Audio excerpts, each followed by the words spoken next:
हवा में चीड़ और गीली मिट्टी की खुशबू भरी थी। ऊंचे पेड़ों से सूरज की किरणें छनकर जंगल के फर्श पर रंग बिरंगे पैटर्न बना रही थीं। यहाँ जहाँ अलकनंदा और मंदाकिनी नदियां मिलती हैं, वहाँ रुद्रप्रयाग है, तीर्थ स्थल, पवित्र संगम, शांति का स्थान। भोले भाले गांव वालों को क्या पता था कि उनकी शांत जिंदगी पर एक साया पड़ने वाला है, एक साया जो पवित्र भूमि को डर और खून से रंग देगा।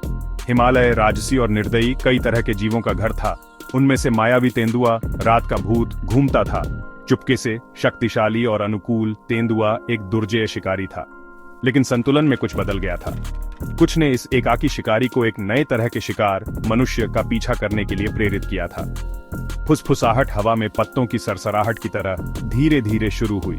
मवेशियों के गायब होने की कहानियां, उनके अवशेषों पर एक बड़ी बिल्ली के अचूक निशान, घाटियों में बसे और पहाड़ियों से चिपके हुए गांवों में बेचैनी छा गई। प्रकृति की लय के आदि ग्रामीणों के भीतर एक आदिम भय जाग उठा।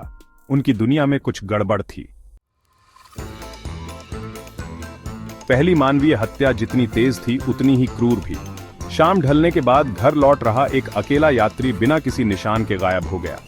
केवल उसका बिखरा हुआ सामान और नरम धरती में गहरे पगमार्क एक ऐसी कहानी बताते थे जिसे अनदेखा करना बहुत भयानक था। फुसफुसाहट तेज हो गई, डर और भय के बड़बड़ाहट में बदल गई। तेंदुए ने मानव रक्त का स्वाद चखा था और उसे और चाहिए था। हमले बढ़ गए, हर एक पिछले वाले से ज्यादा बेशर्म। अब उजाड़ रास्तों पर अकेले शिकार से संतुष्ट नहीं, तेंदुआ गांवों के किनारों पर घात लगाने लगा। ये अपने खेतों की देखभाल करने वाले अनसुने ग्रामीणों या अपने घरों के पास खेलने वाले बच्चों का शिकार करता था। संक्रमण की तरह भय पूरे क्षेत्र में फैल गया। एक बार के परिचित वनपथ, जो कभी बिना सोचे समझे पार कर लिए जाते थे, अब विश्वासघाती नो मैंस लैंड बन गए थे। प्रकृति की लय के साथ जुड़े ग्रामीणों ने खुद को रात होने के बाद अपने ही घरों में कैदी पाया। ऐसा लग रहा था जैसे हवा किसी अनदेखी आफत से फटी पड़ी है। कभी जंगली जीव हुआ करता था तेंदुआ, मौत का अग्रदूत बन गया था, जिसकी उपस्थिति उनके जीवन पर छा गई थी। तेंदुए का आतंक का शासन वर्षों तक चला। प्रत्येक बीतता मौसम ग्रामीणों के चेहरों पर भय की गहरी रेखाएं खींचता गया। कभी जीवंत समुदाय चिंता की एक सतत स्थिति में डूब गए। खेतों में खेलने वाले बच्चों की हंसी की जगह फुसफुसाहट और चिंतित निगाहें ले लीं। ग्रामीण उस दुष्ट संस्था को खुश करने के लिए बेताब थे जिसने उनके जीवन पर आक्रमण किया था। प्राचीन अनुष्ठानों और प्रसाद की ओर मुड़ गए। उन्होंने स्थानीय देवताओं का आशीर्वाद मांगा, इस उम्मीद में कि उन्हें सांत्वना और सुरक्षा मिलेगी। लेकिन एक अतृप्त भूख से प्रेरित तेंदुआ अडिग रहा। उसका आतंक का शासन जारी रहा, लोगों के दिलों और दिमागों पर अपनी पकड़ मजबूत करता रहा। जंगल की एक बार परिचित आवाजें, जो कभी आराम का स्रोत थीं, अब उनकी रीढ़ की हड्डी में कंपी भेजती थीं। पत्तों की सरसराहट, टहनी का टूटना, उल्लू का हूंटना, हर आवाज एक और हमले का अग्रदूत हो सकती है। शक्तिशाली और व्यापक भय उनके अस्तित्व के ताने बाने में रिस गया। तेंदुए के आतंक के शासन ने इस क्षेत्र पर एक अमिट छाप छोड़ी, आंसुओं और दिल टूटने का एक निशान। परिवार अलग हो गए, अपनों के खोने से उनका जीवन बिखर गया। कभी जीवन और हंसी की आवाजों से भरे गांव आदमखोर के भूत से प्रेतवाधित हो गए। पीढ़ियों के ज्ञान से भरे बुजुर्गों ने सिर हिलाया और भूमि पर एक अभिशाप की बात की। उन्होंने ऐसा आतंक का शासन, मानव जीवन की पवित्रता के लिए ऐसा घोर अवहेलना कभी नहीं देखी थी। तेंदुआ उनकी भेद्यता का प्रतीक बन गया था, उनके अस्तित्व की नाजुकता की निरंतर याद दिलाता था।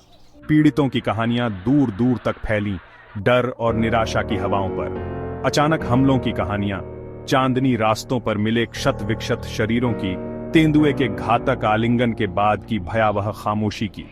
प्रत्येक कहानी उन पर मंडराते अदृश्य खतरे की एक गंभीर याद दिलाती थी, जो चिंता और भय का निरंतर स्रोत थी। शिकार भोर में शुरू होता है, जैसे ही सूरज की पहली किरणें छतरी से टकराती हैं। शिकारी पैनी नजर और स्थिर हाथ से चुपचाप झाड़ियों से होकर गुजरता है। हर कदम सोचा समझा है, हर सांस नापी हुई है। जंगल प्रकृति की आवाजों से जीवंत है, लेकिन शिकारी ध्यान केंद्रित रहता है, ध्यान भटकाने से नहीं डिगता है। जंगल की पुकार तेज है और शिकारी अटूट संकल्प के साथ जवाब देता है। आज शिकारी जंगल के साथ एक हो जाता है, शिकारी और शिकार के प्राचीन नृत्य को अपनाता है। जंगल की गोदुली में एक घातक नृत्य सामने आता है। शिकारी और शिकार बुद्धि और वृत्ति की लड़ाई में बंद। प्रत्येक गति, प्रत्येक ध्वनि अपरिहार्य के करीब एक कदम। यह मौत का नृत्य है जहां केवल एक ही विजयी होकर उभर सकता है।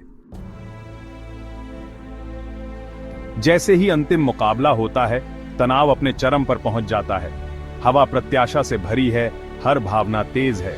आदमखोर अब घिरा हुआ अपनी अब तक की सबसे बड़ी चुनौती का सामना करता है। यह सच्चाई का क्षण है जहां साहस और जीवित रहने की प्रवृत्ति अंत तक लड़ाई में टकराती है।